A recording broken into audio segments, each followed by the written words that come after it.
when the decision was made, striking down affirmative action, it was condemned by Democrats, by the White House. Kamala Harris, the vice president, made a particular point of it. And the admissions deans and administrators of the colleges essentially said that they were going to bypass this decision. They're going to find other ways in which to build their student body along racial lines. So they immediately said they were going to continue to do the thing that they had been told that they should not do and find other means to do it. Welcome to The Debrief, where we talk with the Washington Examiner's top journalists about the headlines they're covering this week and where the story's going next. I'm Sarah Bedford, and I'm here with Editor-in-Chief Hugo Gurdon.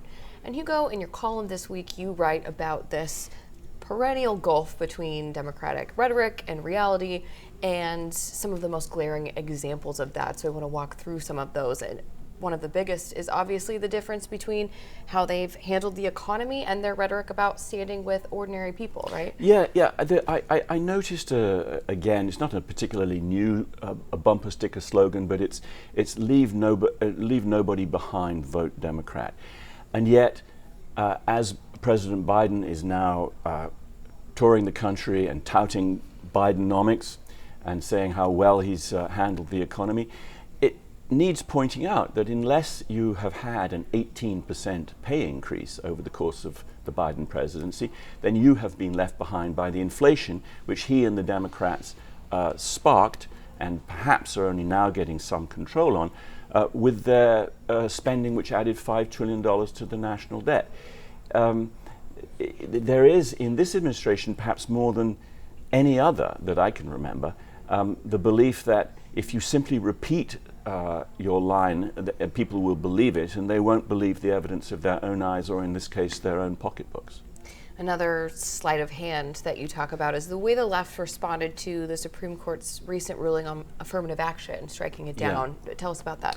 Well, the affirmative action decision was brought because it was the plaintiffs felt that people, Asians in particular, were being discriminated against in admissions to college.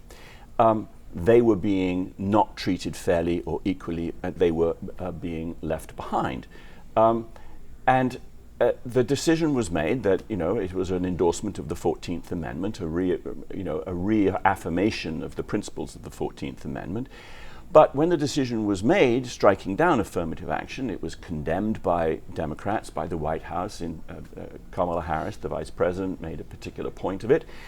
And the admissions deans and administrators of the colleges essentially said that they were going to bypass this decision. They're going to find other ways in which to build their student body along racial lines. So they immediately said they were going to continue to do the thing that they had been told that they should not do and find other means to do it.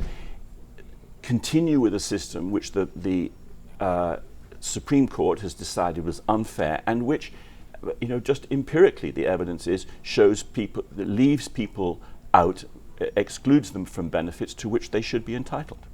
And then finally, I think the clearest cut example of what could be called hypocrisy, frankly, from Democrats comes from their opposition to school choice and their rhetoric about standing with disadvantaged children. Yes, this is an absolutely extraordinary one. By a 3-to-1 margin nearly, the public approves of school choice. And yet the Democratic Party is absolutely in the pocket of the teachers' unions, and the teachers' unions are adamantly opposed to school choice. Why? Because public schools which are failing are being run for the benefit of teachers rather than for the benefit of schools. Most people in this country are not wealthy enough to pay for their children to go to fee-paying schools, and they're stuck with the schools that they have. They have no choice. Millions of children are being put through schools, shoveled through schools almost, and being left behind educationally. By, I think it's a 62 to 22% margin, the public wants school choice, and yet in Pennsylvania, Governor Shapiro backtracked on the promise that he ran on when he was elected, that he would back a $100 million school voucher program, he then decided he would use his veto to prevent it from happening in Pennsylvania. In Wisconsin, an extraordinary distorted action by Governor Evers, which using the line item veto to extend funding for educational funding for 400 years, was used to, and also to keep DEI administrators at the University of Wisconsin was used. Basically, extraordinary measures by governors to distort the purpose of the law to perpetuate the status quo, which is leaving people behind. And in North Carolina, perhaps the most extraordinary of all, Governor Cooper used his power to declare a state of emergency to block a voucher program. It's an emergency for the Democratic Party when the will of ordinary Americans looks like it's going to be heeded. So the claim that that this is the party that won't leave anybody behind is perhaps more false now than it ever has been. Well, Hugo, thank you for being here today.